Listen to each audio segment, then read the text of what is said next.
Hi guys, kain na naman tayo. Ito na naman yung pagkain guys. Oh, bok choy with hipon. Binalatan ko na itong hipon guys para mabilis na lang yung kain ko. Para hindi na ako maabalan, no? Sarap, may sabaw. So ito yung bok choy. Bok choy ito guys, oh.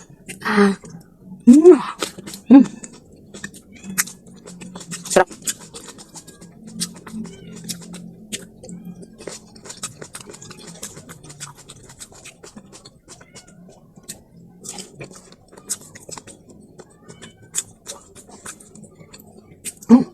Sarap.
Sarap nitong bok choy guys.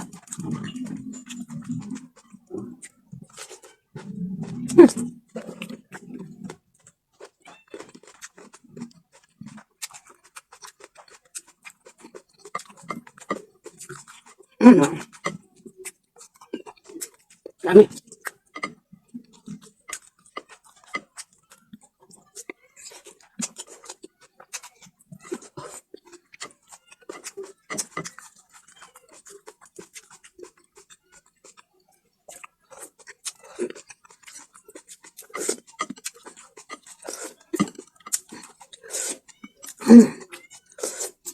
Sarap.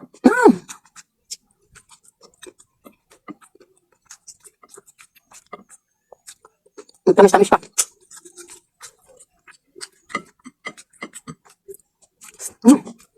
Sarap.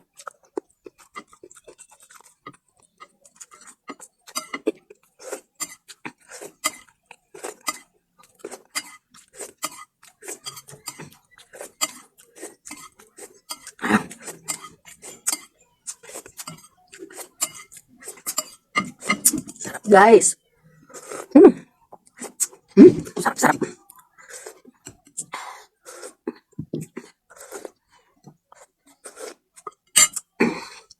Sabi nila guys, nakaka-high blood daw yung hipon or mga crabs or whatever. Pero may napanood akong video ng doktor guys sa Australia ba yun? Hindi naman daw talaga nakaka-high blood ang hipon. Yung pinapartner daw natin sa hipon yung nakaka-high blood. So, ibig sabihin yung rice kasi mataas ang sugar content ng rice. So, ako, baka hindi naman ako ma-high blood guys kasi hindi naman ako nag-rice. Ito lang purong hipon at saka bok choy. So, that's all for today's video guys. Thank you for watching. See you in my next vlog. Bye-bye. Pag nagustuhan nyo itong video natin guys, paki-share naman, like, comment down below, and para ma-update kayo sa aking mga susunod pang mga video guys. Thank you for watching.